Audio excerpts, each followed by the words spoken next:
Good morning. Welcome to B Cube Sunday morning.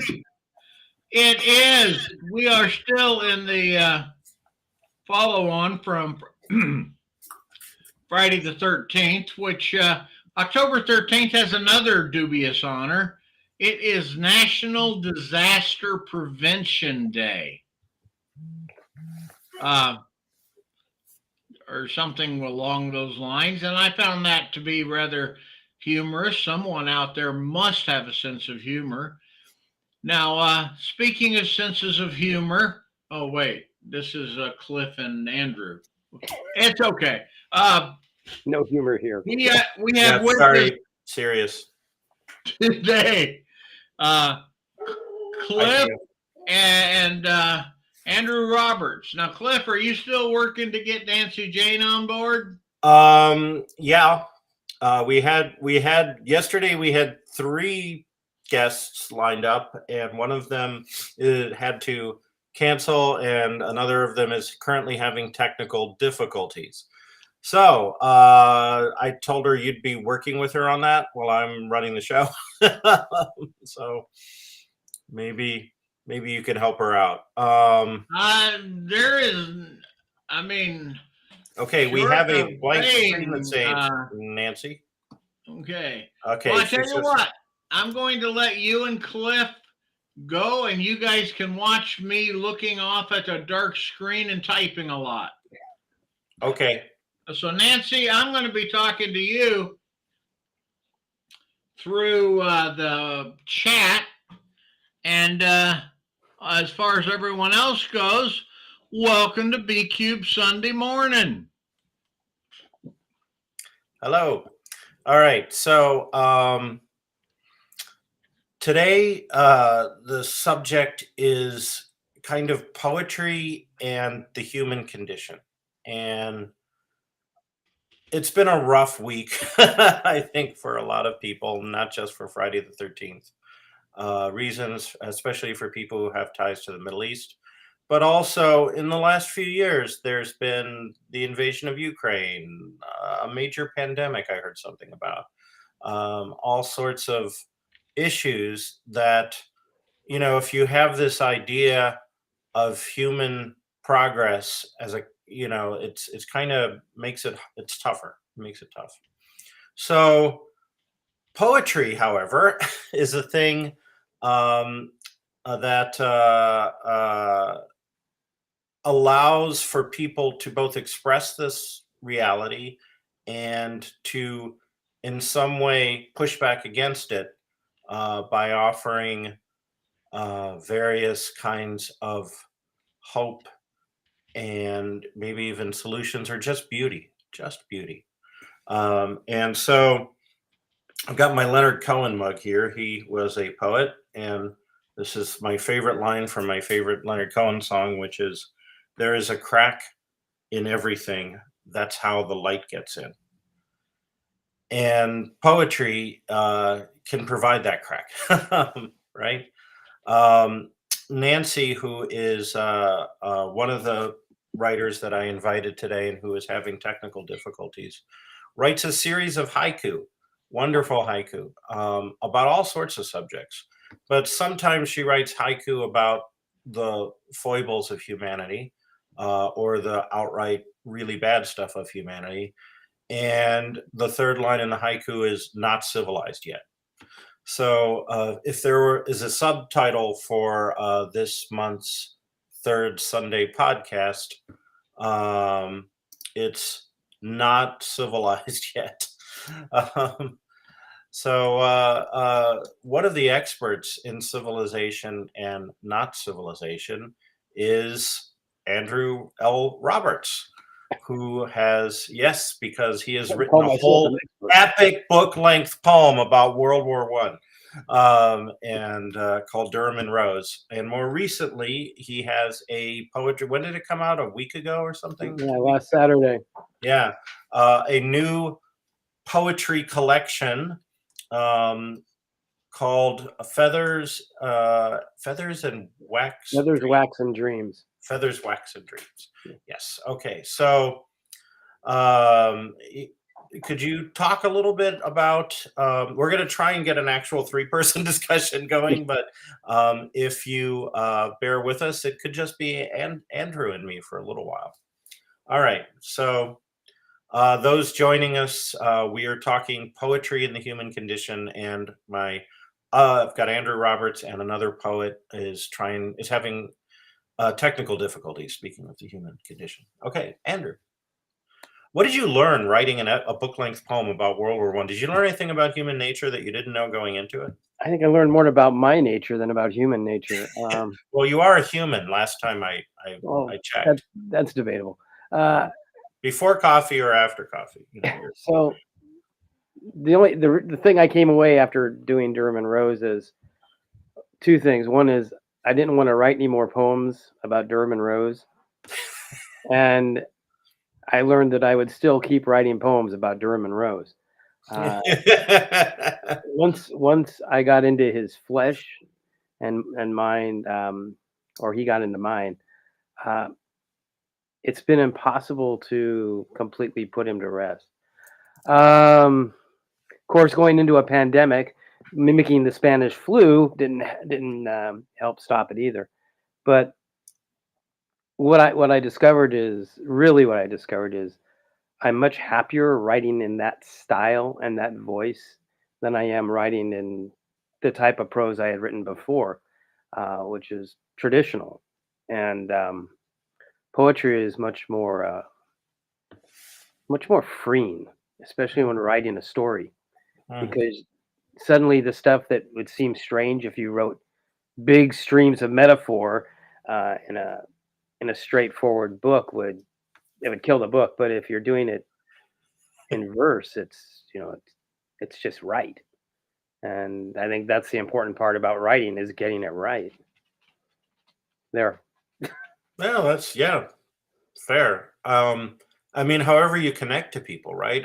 I feel like, I mean, often, like if you go to, English 101, the definition of poetry versus prose, right? And the prose is like just direct or whatever. Poetry is all fancy, whatever.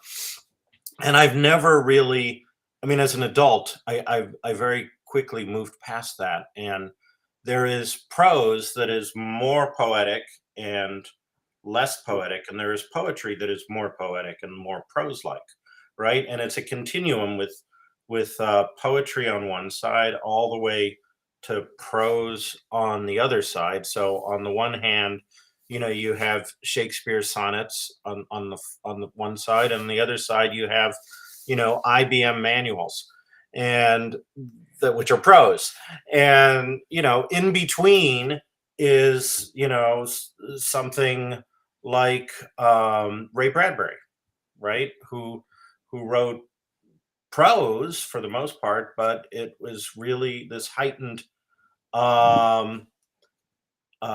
sense of meaning and emotion, right? And so I think the best prose is poetic in a way, and a lot of modern poetry, because it is blank verse or whatever, can be seen as kind of prose-like in that sense, right? The rhyme and meter might not be the regular thing it used to be.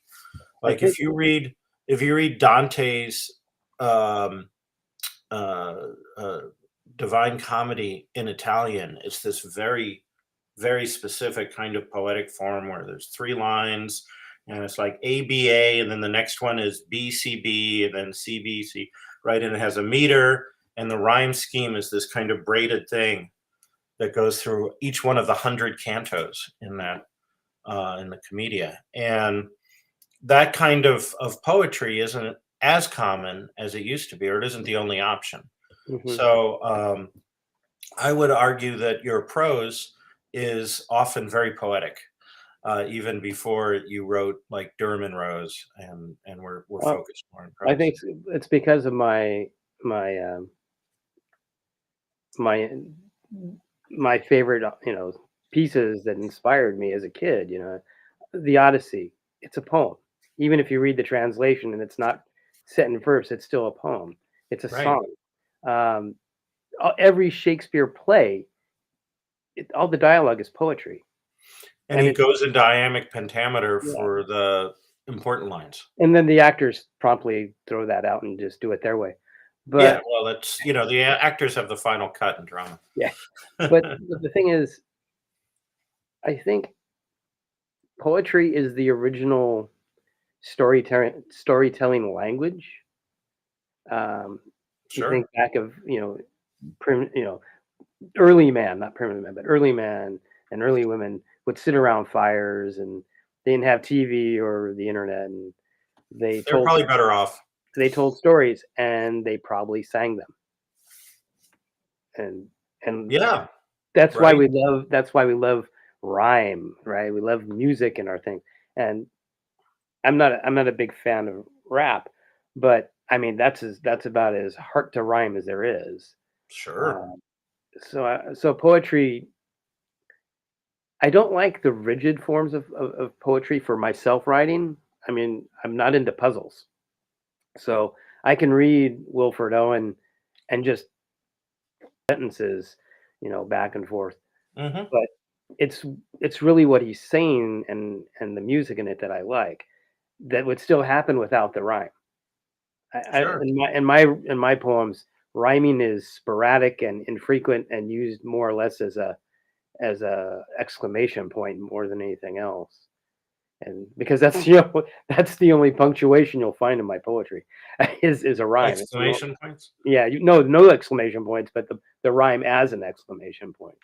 What about no question marks? Right. Never. No, I don't think you're I've ever put one you're in there. What every you're once in a while, Cormac McCarthy-esque in your I've poetry. never read him. Uh, an errant comma may show up once in a while, but Errant. It's like a knight errant charging bravely into pauses. Um, yeah, so that's part of the beauty of poetry is that it frees language from its mundane constraints, right? yeah, you Um, can say more with a metaphor than you can with a simile. So in a poem that was published in one of Bob's anthologies, the alternative holidays, I have these guys, three drunk guys walking down a road, and I describe them as a fence that's being blown down the road, rather than you get the idea of how they're holding each other. But sure. I don't say they're like a fence. I say they are a fence, Hmm. and by making them into the metaphor, it's just stronger. And Yeah. And no one takes offense at the metaphor. Charles asks, "Is the rhyme and rhythm of poetry a memory device?" Absolutely.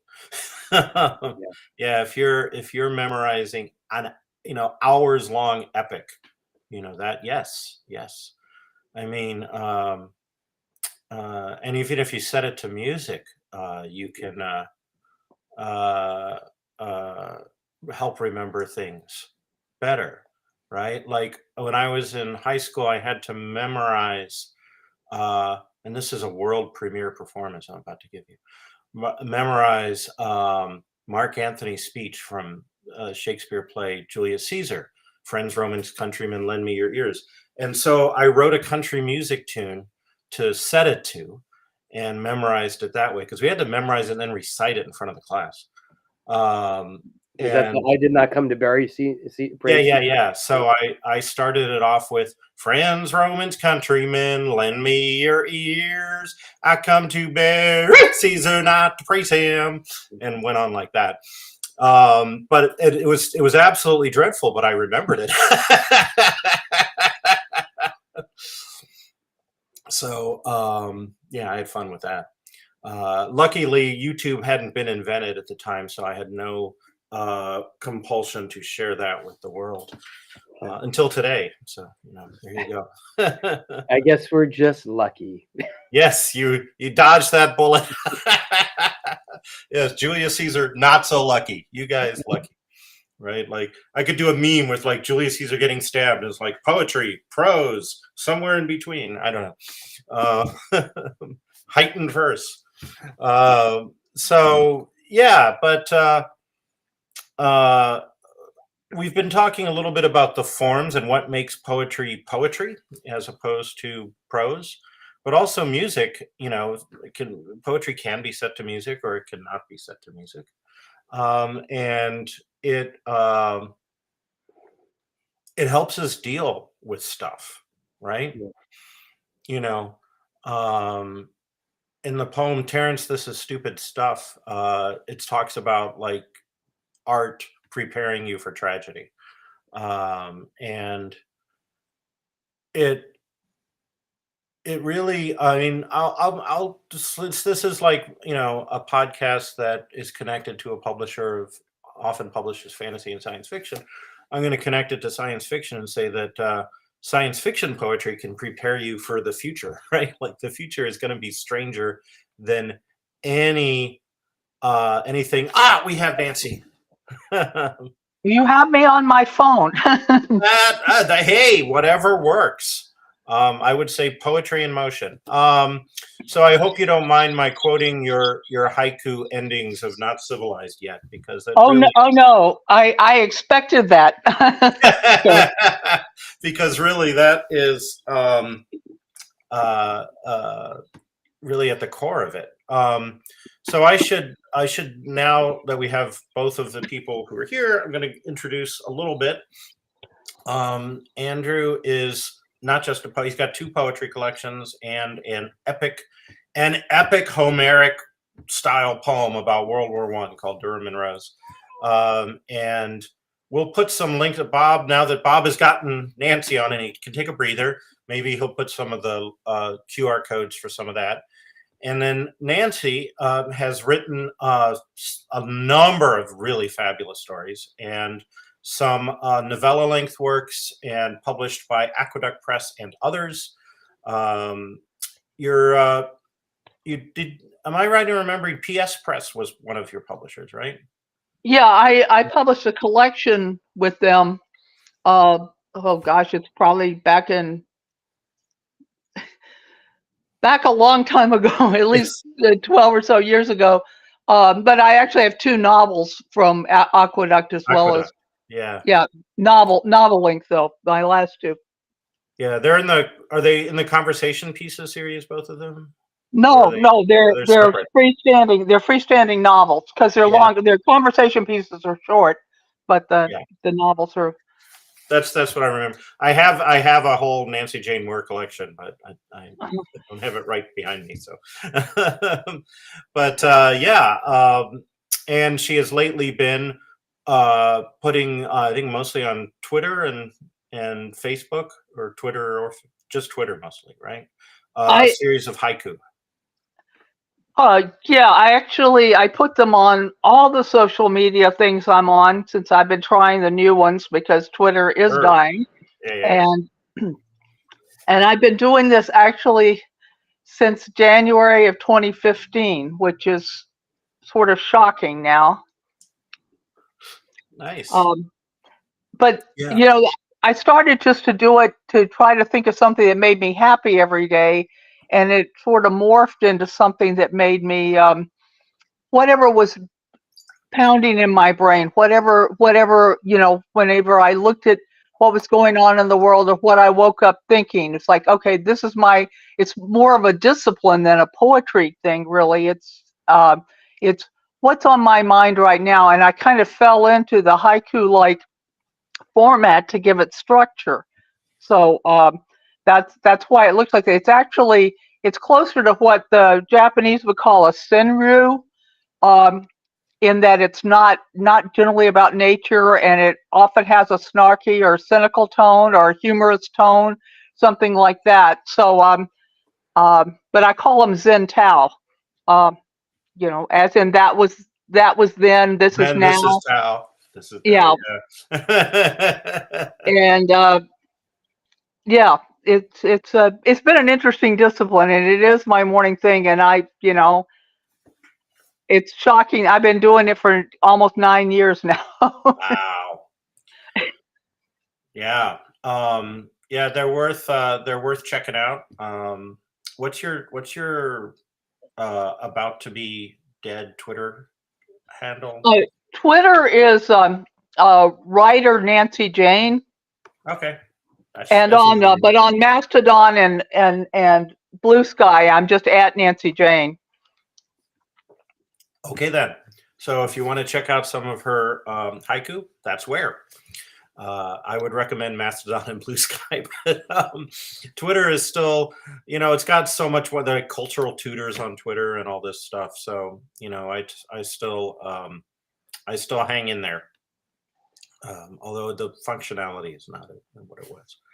All right, so I know you've been struggling to get online, Nancy. So far, we've covered my theory that poetry and prose are not polar opposites but a spectrum, and Andrew was talking about how Durham and Rose, the protagonist of his World War I epic poem Durham and Rose, is still speaking to him and forcing him to write poetry, and how his own writing has evolved. Would you like to talk a little bit about the human condition and what drives your poetry and your prose, but because it is a continuum, I placed Ray Bradbury kind of in the middle, right, of that line. Ursula Le Guin would be somewhere in the middle too. And so if you want to talk a little bit about your own work and your own favorite poetry, please feel free. Oh, wow. My own favorite poetry is a hard one. For all that I've been doing this for 9 years, I don't actually think of myself as a poet very much, but let me start with what drives me. What drives me, it's a combination of things. It's certainly in terms of the fiction, a lot of times it's an image that gets in my head. But the daily practice, Zen Taoists, are very much driven by just impression. It's not quite like I'd meditate first or something, but just like something is in my mind that's very important, and that comes out. And that to me is one thing that I think probably poetry or things much closer to the spectrum of poetry gets at really well. Is just what's there in the moment. Especially this kind of poetry, it's like what is really important in the moment. And of course, in this world, and I heard you all talking before, in this world in which we live in, so we're in all these different places right now, and still able to talk to each other. We know things going on in the rest of the world that, even 20 years ago, we might not know about for a week or two, and 100 years ago, we might not know about for a month or two. We know. And, 200 years ago, we might not know about for a year or two. We know what's going on in the world so well. It's impossible for me to keep that out of my life and out of my poetry and out of my story. I know about horrors and I know about wonders from everywhere else. And so, to me, that's one thing that poetry probably does better than prose in particular, is capture the moment. Prose gives you time in like essay form to stretch it out and to look at it from a lot of different angles and to maybe take it farther than your initial impression. And a story, you can change it and imagine how it would change.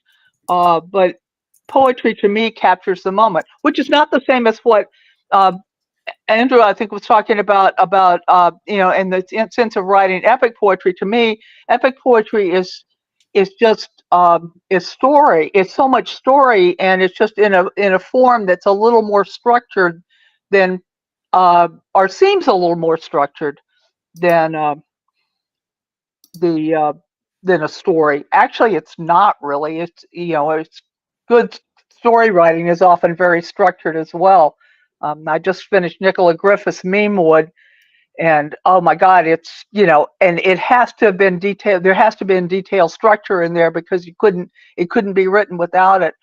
But in terms of poetry, actually, poetry I like, someone who is probably not well known, but is a friend of Cliff's and mine, Anne Sheldon, writes some wonderful epic poetry. She's written a lovely epic poem that Aqueduct published that goes back to Sumerian myth. And yet, and when I think about reading it, and I suspect this is true, and maybe let Andrew get onto this. He's talking about World War One, and then the person's still talking to him, and that I can't imagine that doesn't have a lot to do with how you might feel about the world today as well. Anne's poem about Sumerians and all the history of the making of the world and that aspect, she writes in such a way that you get the reality of today as well as the reality of that time, and I think that's something else that kind of epic story can do. Yeah, and an epic is often written about the past, right? Like the Aeneid is about the founding of Rome from way down the history of Rome, right? And so when Andrew is writing about World War One, even though that is at this point barely living childhood memory for a handful of people, but it's the past, right? And it's an epic about set in an earlier age. That's kind of a traditional thing. And with science fiction, I'm going to bring this back to science fiction. Drag it kicking and screaming. You can write an epic about the future, and so that can be a thing. So Bob is starting to put some things down in the QR code land, and he is putting a couple of books, hopefully a couple of books from each of you. So I gave him the weave as well as your latest. Yeah, that, and I think the importance of poetry is that, in a very real sense. I mean, like I said, you end a lot of your haiku with "not civilized yet," but civilization, such as it is, halfway that we are, half civilized, half not, clearly this week, is poetry, and from sitting around the campfire, like Andrew said, it goes back through all human history, right? It probably goes back to the discovery of fire, and maybe even beforehand. So a couple 100,000 years at minimum, right? Like what's the oldest story we have? It's the Epic of Gilgamesh, right? And that's probably not the first epic. It's just the oldest one we still got. And it's poetry, and I think that is in our DNA in the same way that language is in our DNA. I can imagine, humans inventing language and then 5 minutes later inventing poetry, right? Because it's just the way our brains think. We think in metaphor. We think in appreciation of the beauty. And we're not the only animals to do that. There's there's footage of bears appreciating a sunset, things like that. And of course, Terry Bisson wrote a story called Bears Discovered Fire. But anyway, so we're not alone in that way. And I think, I'm going to go out on a limb and say that there's a lot of science fiction in which the way we communicate with aliens is through the universal language of mathematics, right? Where, even in Carl Sagan's wonderful novel Contact, in the movie, the aliens send pi to us, the digits of pi, right? And I'm going to say that we're more likely to communicate with aliens through poetry, right? And art, even if it has to be translated, right? Because, that's what kind of makes us sentient. So what do you think octopus poetry would be like? Big stanzas and sticky. Yeah. There's a Red Dwarf episode where the basically evolved cat is reading a book written by cats, and it's all smells. And he's sniffing his way down the pages to tell the story. It's funny when you're talking about Durham Rose. The reason I picked World War One is because it was the last of a kind of war. It was the end of an illusion.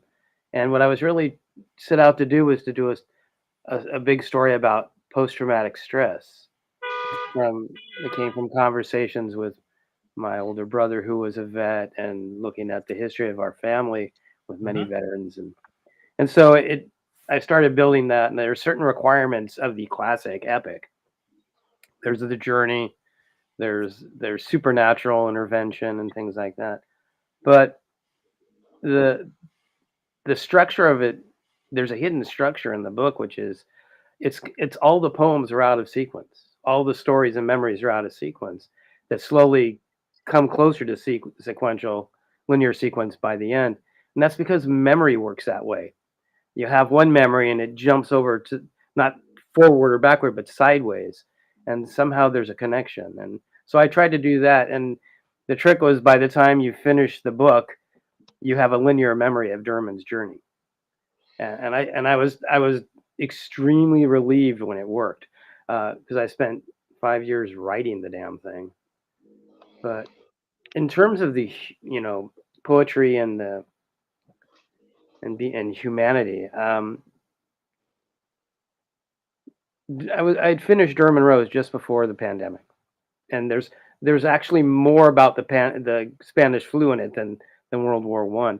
But through the pandemic, getting through the stress, I wrote lots of poems about the pandemic. And before that, I was writing lots of poems about Donald Trump and what that meant. And of course, once the Ukrainian war started, then Ukrainian war poems. And this past week, I wrote poems that I haven't shared because it's just too much. But they're good. They're writing poetry is what I do, so it's a good way of getting it the pain out, the fear and the anger. Maybe someday I'll share some of those. I don't know. But there's also all the school shootings. There's lots of poems about those. So I kind of think it's our job, if we're writers, either on the prose side or in the poet side, to not get on soapboxes and yell. That's for people who are good at doing that. But as writers, we have a toolbox, and we have the craft. And rather than blow it all out in a Twitter blast, we're supposed to incorporate it into our work. I think it's a responsibility. That's my Protestant work ethic coming out. But I thought it was more like your Homeric work ethic. That's my Homeric work ethic. But I think there's been a lot of missed opportunities for writers and poets lately. And I think the poets have been doing a better job of it. Because I'm reading way more poetry now than I did 5 years ago. There's more being shared. And then maybe that's the point. It's being shared. So yeah. Haiku is great, by the way, because it's you can either put as much work into it or as little, but it's just more fun than writing a 40-page. I've written 40-page poems. Oh no. But yeah, I'd love it if you shared some of your haikus with us today. Yeah. I think actually, this might be a good point in the program to read a couple of poems. I'll note Cheryl Alexander writes, "Sometimes a whisper is louder than a scream," in response to what Andrew was saying. So I agree with that. But Nancy, do you want to read a couple of haiku? And maybe Andrew, you could read one poem? Yeah, I'll read one poem. Yeah. Do people want that? I want that. Oh, sure.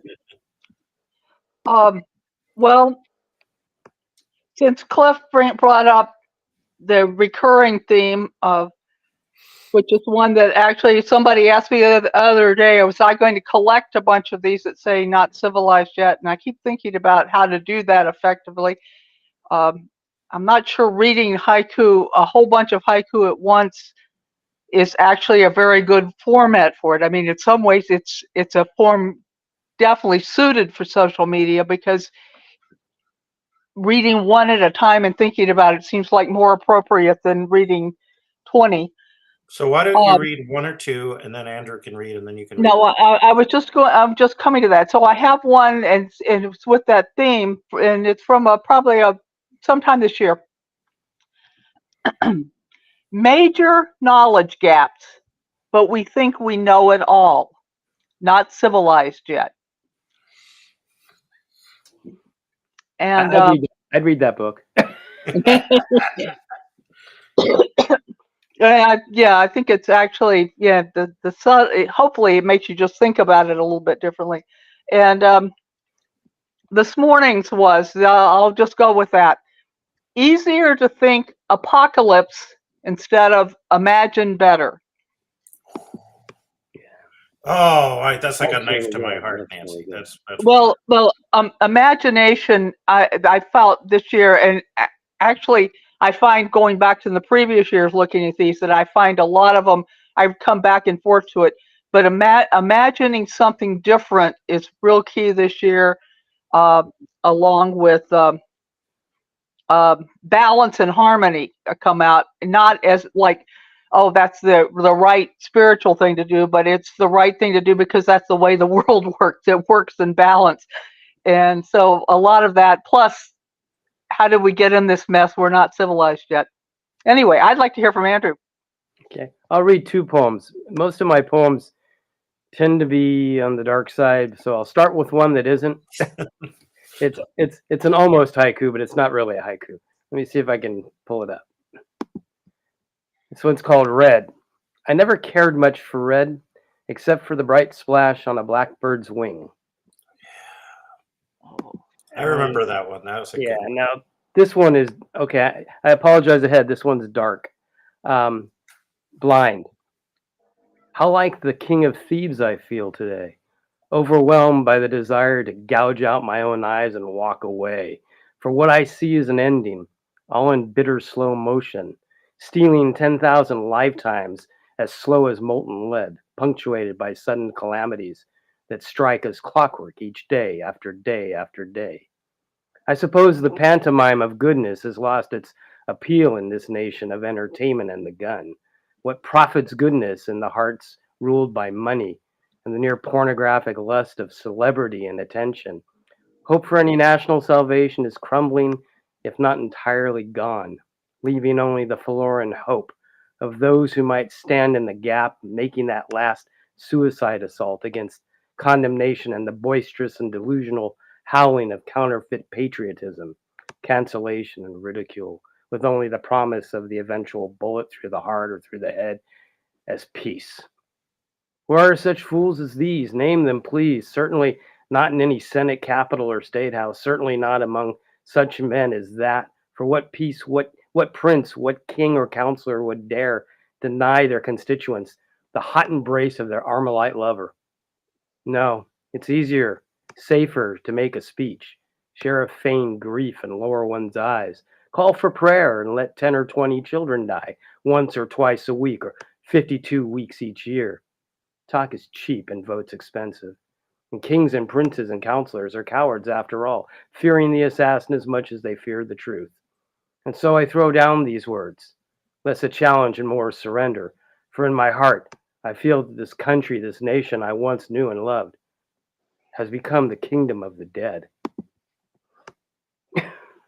That is beautiful. Weaponized poetry. Yeah. Well, and it does that thing of that I wake up a lot of mornings with that sense of dread, and it just, you evoked it so well. And I mean, some of what I try to do during the day is to try to get away from that, to kind of, Yeah. because I can't live there, Yeah. but recognizing it, and I really like the way you recognized it. Yeah, it's a pretty angry poem, and Lots it's a hard Lots one. to be angry about, as my partner tells me most mornings. There's no shortage, right? So, I mean, I don't know about y'all. I find when I'm writing, if I'm really upset about something and then I go writing, the feelings kind of pour out of me onto the page, and then I'm left in some way cleaned, like a ritual bath, kind of like a mikveh or a baptism or something like that. And it goes onto the page and it stays there and it's powerful. It's like some kind of magic. I don't know, or writing like that. Yeah, purged, but not purged, like transferred. It's transferred. It's imprinted onto the page. I think right Cheryl now, said- when you mention poetry and the human condition, I think the human condition is right now just equal parts desperation and frustration, anger and sadness and terror.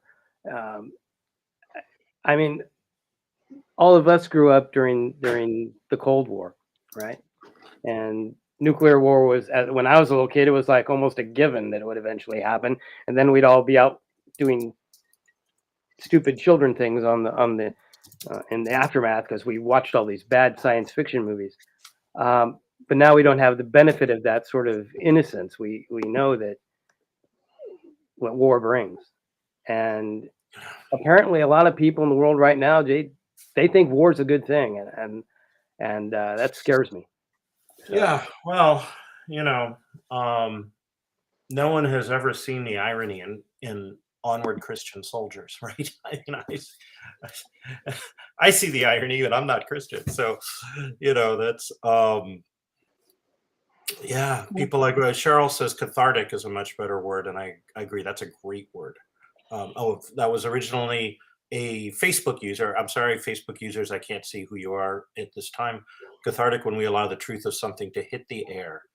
Yes, that and then Cheryl is agreeing with that.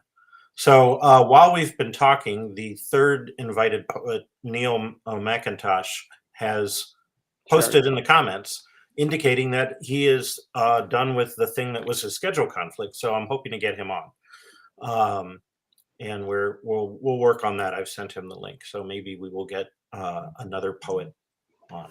Yeah, it looks like he posted one of his poems in the comments. He did, but if he wants to read it, I'd rather he actually read it, right? So because I don't have time to read. I can't like host and read a long thing at the same time. So I had a thought I wanted to say in reference to what Andrew said, and like I said, I just finished Nicola Griffith's Meme Wood, which has got a lot of violence and war in it. That's the sequel to Hild, right? It's the sequel to Hild. It's fabulous. It's very long, and I was obsessive about it. It took me about a week, and I was reading a lot. But the thing is, so that war is the solution. It seems to be tied into us, into our history.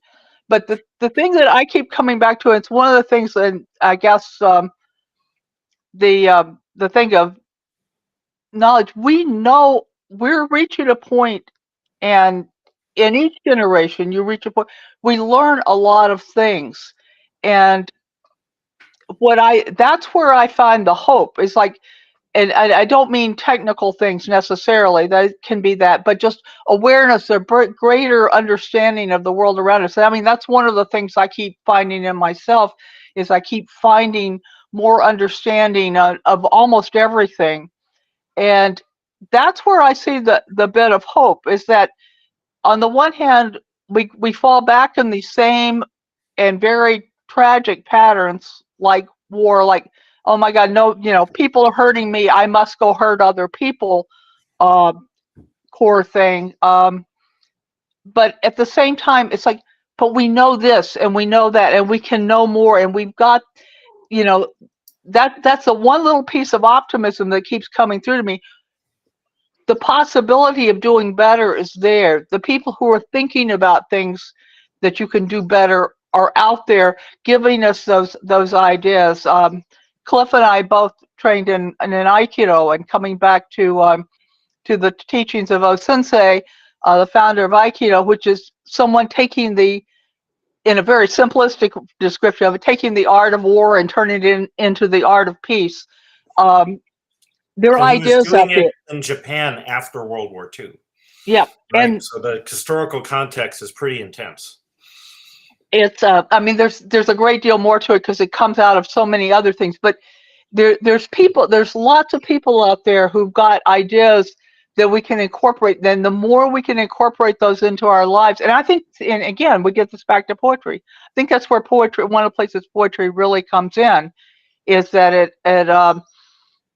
it gives us that glimpse in a way that's not I mean, if I argue it in an essay, it's like it maybe intellectually rigorous, but maybe that doesn't touch your heart. But if I put it in the right verse, maybe it touches your heart and something changes.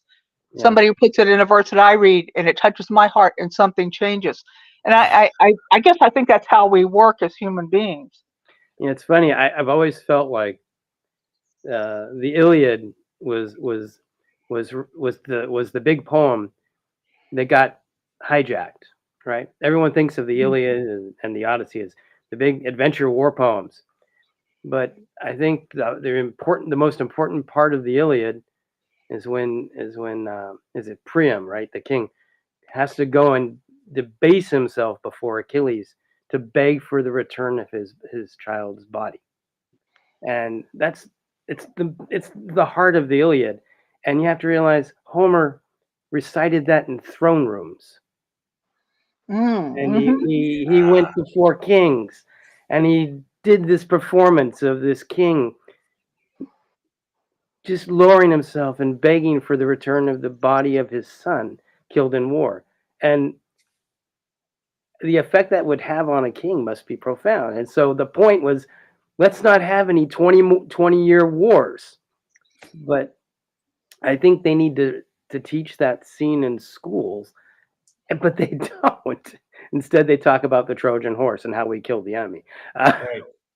But that's where go team. As writers and poets, we also have to hold our publishers accountable, not to mess with the messages of our writing. And I think poets get away with that more than novelists. Yeah, because no one knows how to edit poetry, really. Yeah, they're all afraid to do it. That's it. Don't tell Bob.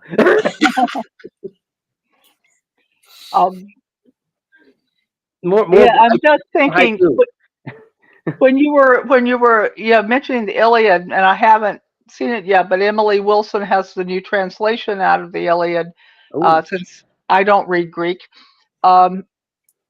And I'm thinking of and I was thinking of what Cliff said earlier about communication and so forth, and poetry as maybe the means of communication with aliens, or at least with each other. And translation, translation is such an incredible art, but there are modern translations of things that they get at points that were probably there in the poem in the first place, but that were overlooked because everybody loves the adventure story. Yeah. The recent translation of Beowulf, and I'm going to get the author's name wrong because I don't have it in front of me, and I always have trouble saying it. Is this the Hugo-winning one? The Hugo-winning one. Which starts with bro. You know, I mean, right? Which is just. She takes it into the language we use now, and you start looking at it differently. You start looking at, and actually it fits in very well with reading what Nicola does in Meanwood, which has got a lot of bloody war in it, but there's something else going on. I mean, I think that maybe is part of what when we go back and delve into history and into the art from history and into the stories we've been told from history, and then we start shifting them and looking at things that were there all the time, but they got overlooked in the everybody wants to talk about the glory of heroes, glory of war, and everybody knows it's not true. Everybody who's been close to it knows it's not true, but somebody tells it to us differently. That's one of the things I love about Wilfred Owen, right? Like, Dulce et decorum est, right? That poem, which is, the great lie that, Dulce et decorum est pro patria mori. It is. Nancy, can you read a few more haiku? What? Can Nancy read a few more haiku? Sure. Well, here's one. It's an old one that's on a completely different theme, but it's what I complain about bitterly regularly. Systems are designed to make us waste time on the unnecessary. And I feel like that's every time I read somebody saying I'm going to do my adulting today, that's how I feel. It's like that's not adulting. That's just those chores that they make us do so that we don't have time to think about the deeper thoughts that we ought to be thinking about. Right. And here's actually one of my favorites from this year, and I don't want to take up too much on this. The It's a right haiku. How long answer. did it take? Sorry, go on. The right answer is inclusive democracy. What was your question? So That's beautiful. The right I answer is 42, but what's the question? Yes. yeah. I think you should put these all in a book. I have been telling her that for years. Well, Literal years. the problem I have with it is that I know a lot of serious poets, and I've never quite thought of myself as a poet, although I've actually got some other published non-haiku poetry. It really is, this kind of thing is all it's hard to figure out how to structure it as a book. But I've been thinking lately, and I was going to talk with somebody who's a very skilled person in this about taking some of them and writing some haibun, which is can be an essay, a prose thing that goes with a haiku or senru. Maybe a flash fiction, maybe a little bit of essay, maybe something, a prose poem even, to go with them, and maybe that makes it more of a effective book. Anyway, I keep thinking about it. I just haven't figured out how to do it in a way that makes them fit together well. I mean, it'd be nice if I had a piece of art to illustrate each one that I did, but I don't draw, so Well, I was just thinking about Thurber. we could talk offline, but there are like a zillion artists on the internet from around the world, and maybe one of them would be someone you'd like to collaborate with. That's interesting. It's interesting. And maybe Aqueduct would be interested. Hey, Aqueduct, if you're listening here, this would be a great book, and I would love this book, and I would buy copies for my friends. And so, well, you're motivating me. Good. That's because I think just life is better with poetry, right? I think we can all agree on that. So in a couple minutes, we're going to wrap up this. I'm sorry that Niel, we haven't been able to get you on when you were able to join. So we will have Niel on some future show for sure. But this has been a great, I think, wonderful discussion, and there were some really deep and insightful comments in the comments, not all of which I was able to allude to at the time. But can we get some final thoughts about, like maybe just what poetry means to you, like, about that, or about how maybe, how poetry might have helped mitigate something in your life, just as a final closing thoughts about poetry and the human condition, and then we'll turn it over to Bob for his end of show spiel. So Andrew, you were you're on this side, and so okay. So poetry, I came to it by accident. I mean, I've always liked poems and poetry, and I started using it as a tool for when I was going to write a story or work on something in my novel. I'd write a poem to capture something that I wanted to hold on to my head, sort of like a metaphoric model in my head. And I started writing more poems and stories. The poems ended up becoming the stories, and then that morphed into doing Durham and Rose. So I've always loved writing. I've been writing since like 1974-ish. But I actually fell in love with my writing when I was working on Durham and Rose. And I think what poetry does when you get into it, and an old writing teacher had told me this back in the 80s, which was, once you discover poetry and you find your own voice in it, you find your voice. And I think that's why I always tell my friends who write, you should write poetry. And that's the reason, because that's the inner voice more than anything else. As far as the human condition, I use it as an exorcism. Sorry, folks, you got to be witnesses to an exorcism with my writing. I don't just write ugly poems, fortunately, but a lot of them can be pretty ugly. Pretty ugly. There it is. But Yeah, you can look up the last time if you go on YouTube. The last time I had Andrew on, he read a very happy poem about a boy on a swing. I'd like to encourage everyone who might stumble upon this to,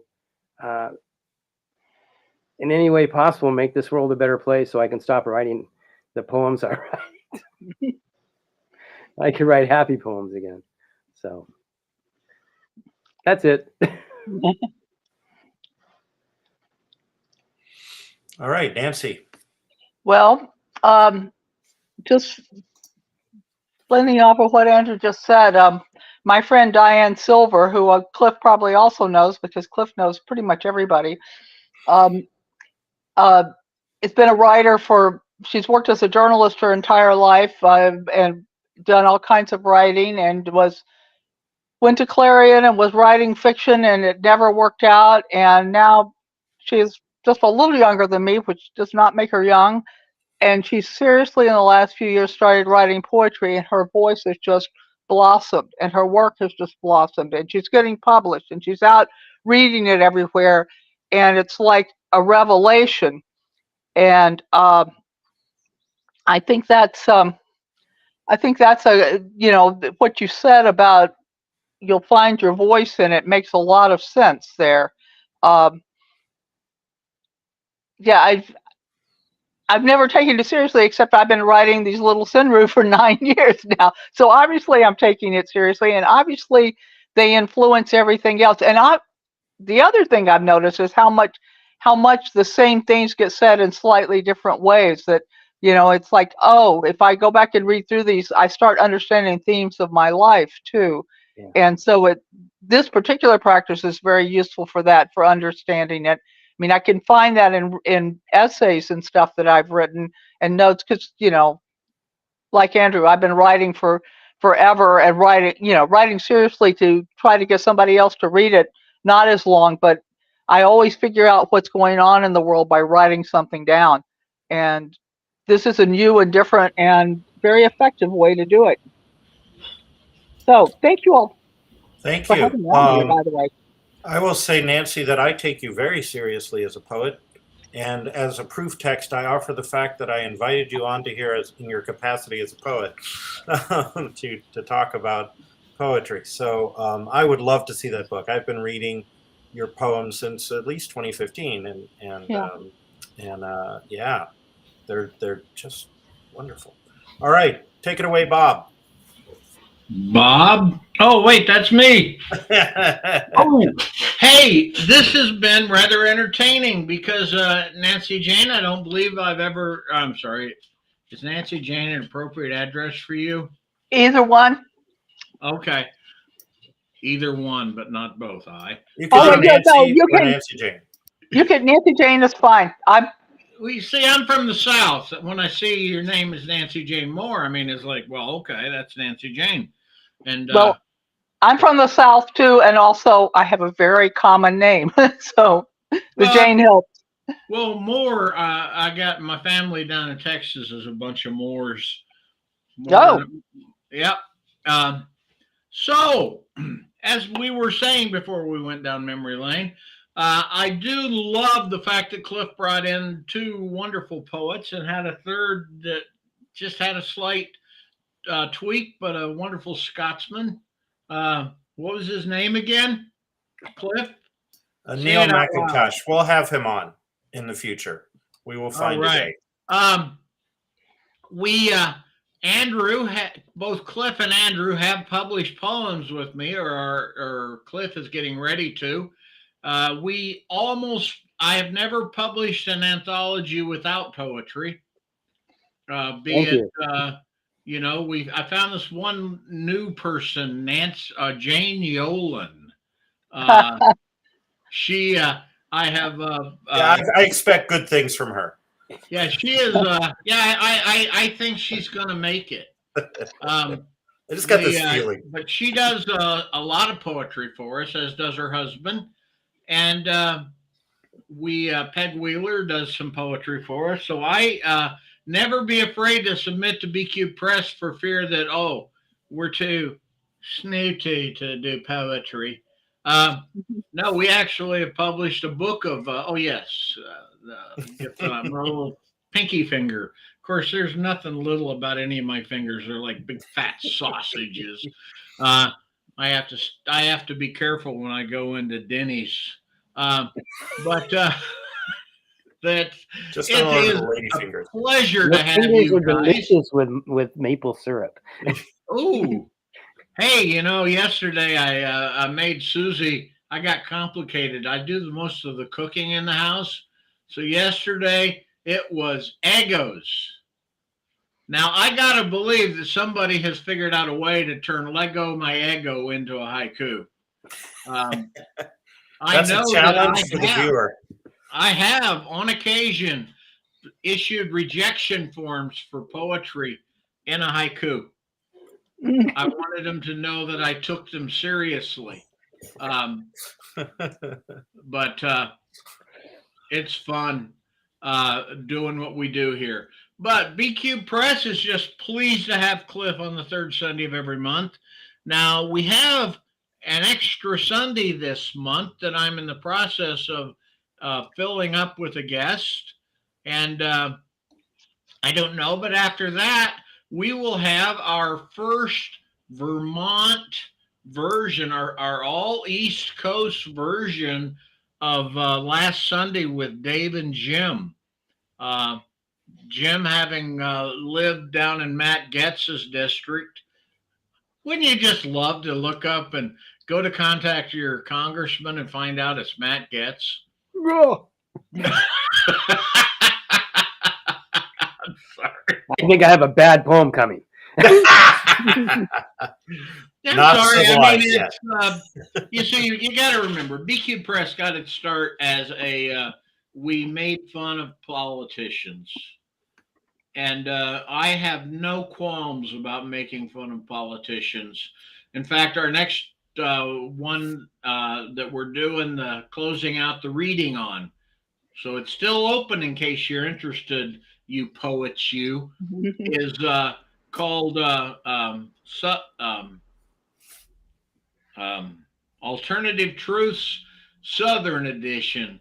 Bless their hearts.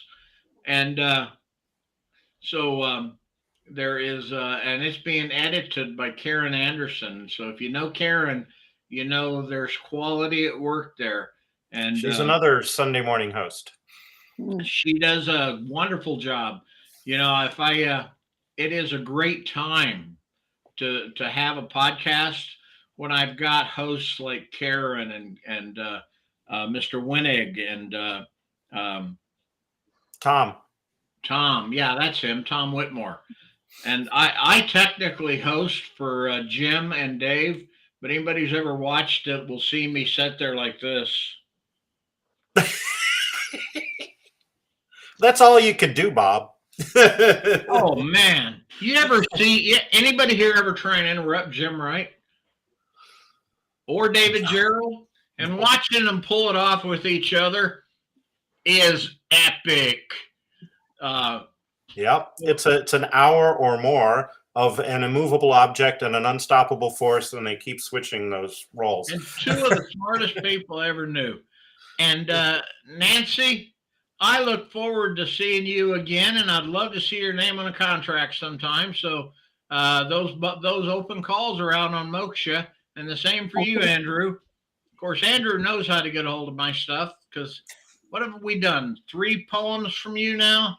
No, you've done one poem in Alternative Holidays, which is actually, I think, my absolute best poem as a standalone poem. And you accepted one for Scott's Planet and rejected the other because it just didn't fit. Oh, I know. Yeah. I'll write more for you. Well, Yeah, please Andrew do, and I will because be in Scott's Planet together. Woohoo! you gotta trust me that I will occasionally. No, I appreciate a good rejection. That's not a problem. But he didn't reject it in haiku format, did he? Hey, I rejected. You got ripped off. Some real interesting people. Hell, I rejected myself. Actually, the poem I read today, I actually sent in a message in Messenger to Bob and said, "You can have this if you ever want it in one of your books." I think it would fit an alternative anthology somewhere. Well, you're gonna get it. Get it. I'll look forward to it. Right now, my email is locked up because I don't know, but I got the blue screen of death and a new computer, and now Windows doesn't think that they can trust my computer, even though it's new, and so they won't. Well, they've gotten to know you, Bob. Me over to a new email. But anyway, thank you guys all for coming. And Nancy, you get the Perseverance Award. Well, multiple tech devices make a difference. and maybe Android is the only reasonable operating system because it's the one that worked. Hey. Yep. That was her third device, folks. I still don't know why you didn't get on earlier, but phone worked. And so thank you guys, all of you, for coming, and have a wonderful day. And remember, if you like a writer, leave a review. All righty. Bye-bye. We also accept money. Bye-bye. Of course, if I can find, there we go.